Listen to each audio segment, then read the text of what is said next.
Hi, my name is Abby Litwin, and today for my Ghost film presentation, I'm going to be presenting the film The Others from 2001, directed by Alejandro Amenabar. The Others is a gothic horror film starring Nicole Kidman. A woman in a post-World War II England lives with her two photosensitive children in an isolated mansion. As supernatural events unfold, she uncovers a shocking truth about herself and her family. So my thesis statement. The Other sets itself apart through its excuse me, through its subtle exploration of grief and denial in post-war society, using its ghost stories as allegory for repression, trauma, and the refusal to accept loss. Cultural and historical context. Like I said, this takes place post-World War II in England, set in 1945 Jersey, just after German occupation. Grace is the main character. Grace's husband, Christopher, returns briefly from the war, emotionally distant, hitting a PTSD or death. Religion and guilt. Strong Catholic overtones, purgatory, sin, repentance, very big in England, very Catholic, very strong at the time. Culture, fear, and the unknown. The war altered people's perspective of reality, life, and death. Symbolism and representation of the ghost. Repressed truths. The ghost symbolizes Grace's denial of her own actions. The others, the living, show how perceptions can be reversed. We fear what we don't understand. And then the house acts as a purgatory where spirits are trapped due to unresolved guilt. Psychological themes all throughout the film. Denial and grief. Grace refuses to accept the truth about her own death. That's the major twist at the end. We go out through the whole film. Grace thinks they are being haunted. Her and her children are being haunted by these spirits, by these ghosts, where it reveals in the end they're the ones who are actually the spirits and the ghost. Mental illness. Grace's behavior aligns with depression, PTSD, and dissociative episodes. Number 3, unreliable narration. We only see the world through Grace's limited perspective. We're not getting the full perspective, so we're not seeing it how other characters see it. So that's why it was such a twist at the end when we found out that they were the ghosts, because through her eyes, she thought she was being haunted. She thought all these people that she was hearing, seeing things, when really she was the one doing it. The cinematic techniques that help amplify the story. The lighting. The use of candlelight and darkness emphasizes claustrophobia. Making it dim, making it more spooky really helped to amplify the film. Sound and design. Silence and minimal score heightened tension. Making it very silent, making it very not a lot of noise going on really amplified the spookiness of the whole story. And then symbolisms of curtains and lights. Grace constantly shields her children from the light because ghosts are afraid of light. Ghosts don't go into light, making it so it's foreshadowing that us in the movie, which now makes sense that we didn't know before. But it's just a subtle way of foreshadowing.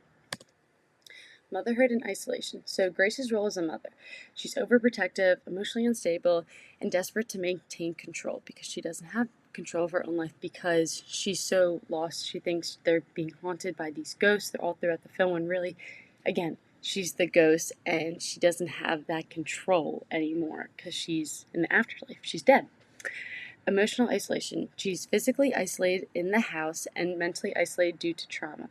Not just in this ghost story, but in many ghost films, stories, that many ghosts are often trapped, or spirits, they're trapped in some either cemetery, a house, any type of place because they have an emotional attachment to that place and their spirit hasn't been able to be set free, which is a theme we see not only in this one but in many ghost stories.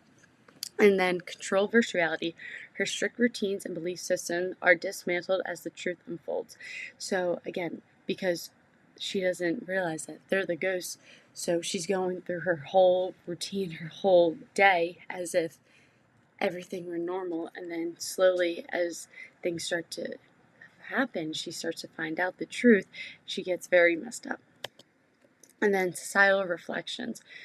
Fear of the past. The film shows how people struggle with guilt and loss after traumatic events, which also could lead them into thinking it could lead them into many mental illnesses, which we do see in the film. Grace gets depression, anxiety, PTSD, so it kind of alters her reality. She doesn't know what's real and what's not. And then changing views on death. So challenges traditional ghost story structure by humanizing the ghost. So like I said, the major twist at the end, we go out this whole film thinking Grace and her children are being haunted by these spirits, and we don't know what's happening, and then to only realize that it's them who's doing the haunting. Women's roles. So Grace represents the burden of motherhood, faith, and war-induced trauma. So during times of World War I and World War II, many women were stuck in the home with their children, protecting their children, treated so unfair, treating like they couldn't do anything. They couldn't go into war. They just had to watch their husbands, friends, and family go off into war and watch them, unfortunately, pass away, or that their husbands would take out their stress and relief on them because they have so much trauma and PTSD from the war that they have no other way of showing it. Twist ending and the impact. So the final reveal. Grace smothered her children and killed herself in a breakdown, becoming one of the ghosts. So she realized that her children were the ghosts the whole time because she couldn't bear the thought of not having them. I'm sorry, my voice. So she wound up killing herself because she realized it was the ghosts the whole time. Audience shift. Viewers recontextualize everything they've seen from what is real and what is not. The legacy. The film influenced later psychological horror films like The Orphanage, The Babadook, etc. So, final thoughts. So, The Others redefines what it means to be haunted by ghosts, grief, or guilt. Through its setting and characters, the film serves as a mirror of post-war trauma and cultural denial. Its layered storytelling rewards active viewing and deep interpretation. So my bibliography, again, I watched the film. It was a great film, and then I also used the haunting histories, trauma memories, and The Others to compare it to other things. And then peer-reviewed sources, again, and then argues that Others use Gothic tropes to process post-war grief, and female repression supports the reading of the film. And that is my presentation. Thank you for watching, and I really suggest watching The Others. It's a really great film, a lot of symbolism, it also shows us a lot about how much trauma that families, women, children went through during this time period over in England and not in Germany. It's a great movie, and there's so many underlying messages in it, and I hope that you all maybe after this presentation will want to go and watch it. I really enjoyed watching it, and thank you.